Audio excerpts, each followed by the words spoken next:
Una de las grandes preocupaciones de Edith Wharton, y creo que ese es el corazón mismo de su obra, es la figura femenina.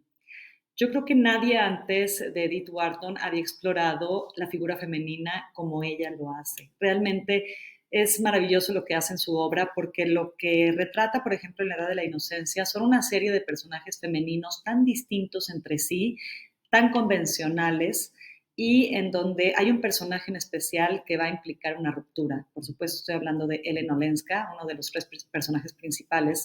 Y bueno, ¿qué es lo que Edith Wharton nos dice? En primer lugar, habla de esta sociedad tan conservadora, tan negada a cambiar, tan negada a integrar lo nuevo y sobre todo tan negada a integrar al extranjero, al diferente. Hay un gran problema con la otredad. Esto Edith Wharton lo logra ver y lo logra plasmar. Nos dice Edith Wharton, es que la mujer no tiene escapatoria. Es desolador lo que ella propone porque ella plantea que la mujer puede tener dinero, puede tener un apellido importante, puede tener poder. Es decir, los personajes femeninos dentro del universo literario de Edith Wharton sí tienen poder. Hay muchísimas más poderosas incluso que muchos hombres. Sin embargo, no son libres. Y es esta libertad la que Edith Wharton está buscando. La propia Edith Wharton lo vive, ¿no? Ella se casa de 23 años. Uno de sus grandes personajes de su segunda novela más importante, que es La Casa de la Alegría, Lily Bart. Lily Bart tiene 28 años cuando empieza la novela de La Casa de la Alegría y no se ha casado. Y más aún, no se quiere casar. No le parece interesante el matrimonio, no le interesa. Y sin embargo, se tiene que casar. Es decir, esta es una constante en la obra de Edith Wharton. Y otra cosa que Edith Wharton plantea por medio de sus personajes femeninos es que gran parte del poder de estos personajes reside en lo que saben, pero no dicen. Es decir, los secretos se convierten en una piedra angular de la obra de Edith Wharton. Entonces, es súper importante fijarnos en los personajes femeninos, cómo funciona cada uno, cómo funcionan en su conjunto y sobre todo cómo operan en relación al universo masculino. Porque como vamos a ver, esta pregunta de qué tan libre es una mujer, Edith Wharton es tan fantástica que también la extrapola a los personajes masculinos.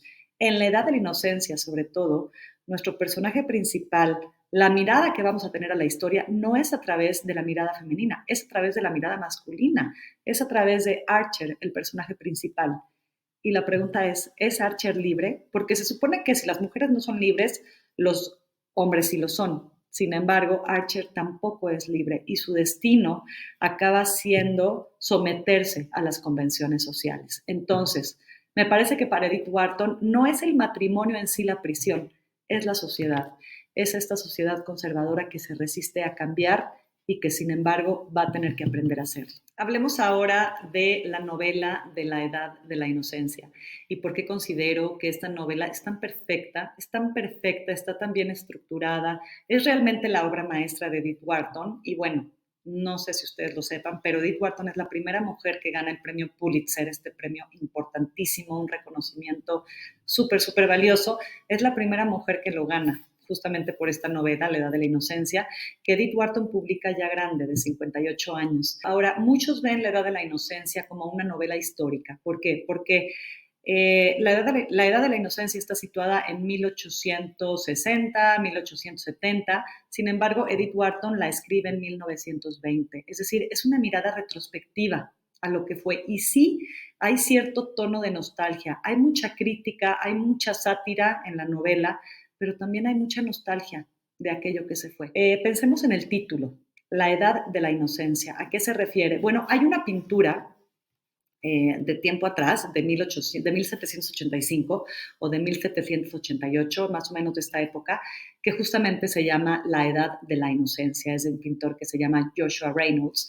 Y bueno, retrata a una niña en una postura muy inocente, ¿no? Porque bueno, es una niña. Entonces, La Edad de la Inocencia, el título yo creo que tiene como dos significados, ¿no? Por un lado, está asociada, por supuesto, a las jóvenes. Y yo creo que una de las cuestiones que retrata y que critica a la vez Edith Wharton es que la inocencia se asocia a las jóvenes y que justamente esta sociedad tan conservadora, que su único objetivo era protegerse a sí misma, justamente la manera de protegerse es aislar a las jóvenes de todo conocimiento que las pueda hacer independientes y dinámicas. Ese es el objetivo de esta sociedad con las mujeres jóvenes. Y lo vamos a ver retratado en May Welland, una de las protagonistas de la novela.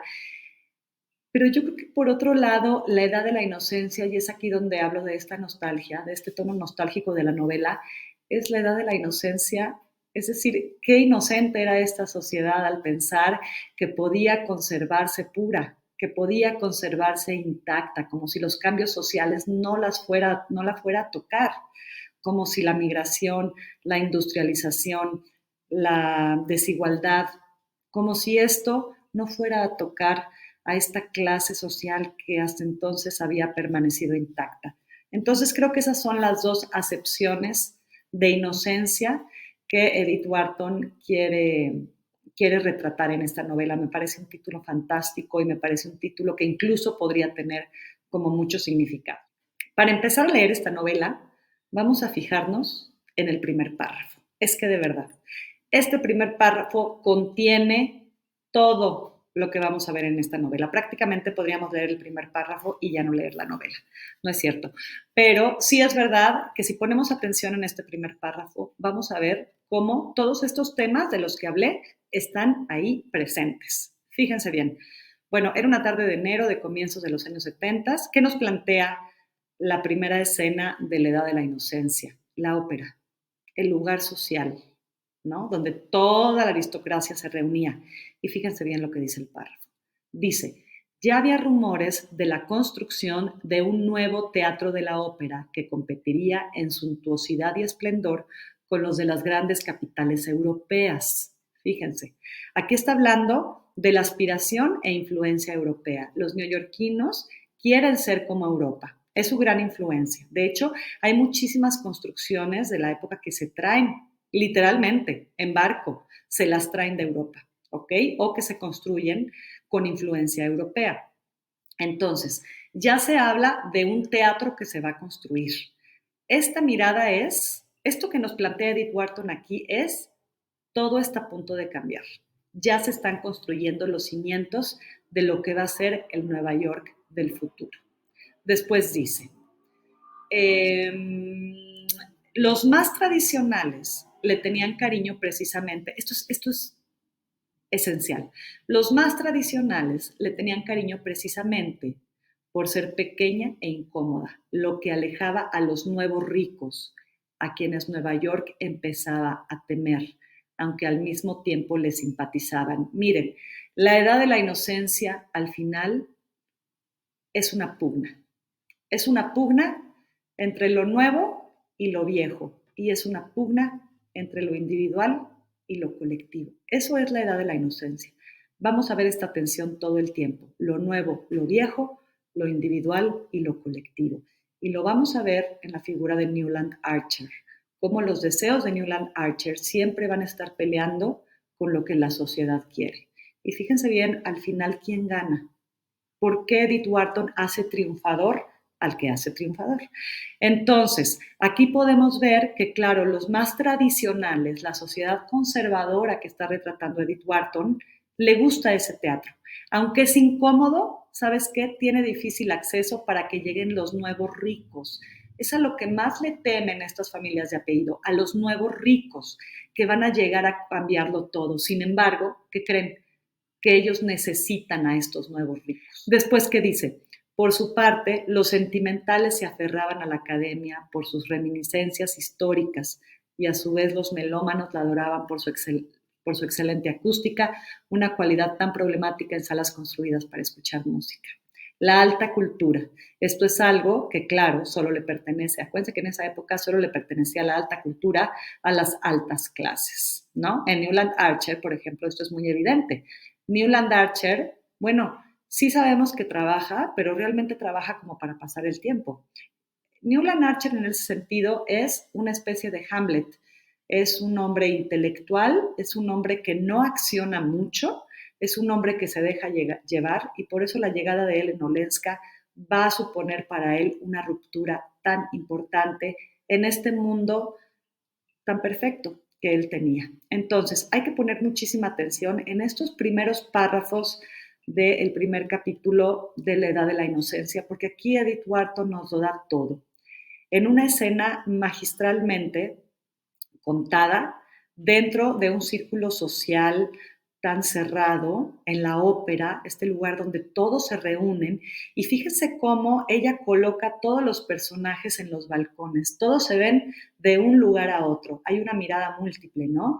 Y ahí estamos viendo, ahí sucede todo lo que tenemos que conocer de la novela, es decir, llega Newland Archer, se coloca en el palco, porque por supuesto los palcos pertenecen a la aristocracia, sabemos entonces que vamos a ver a esta sociedad aristocrática, y desde su palco él ve a la familia de su prometida. Sin embargo, cuando está viendo a la familia de su prometida, vemos que hay una nueva llegada, que va a ser justamente Ellen Olenska.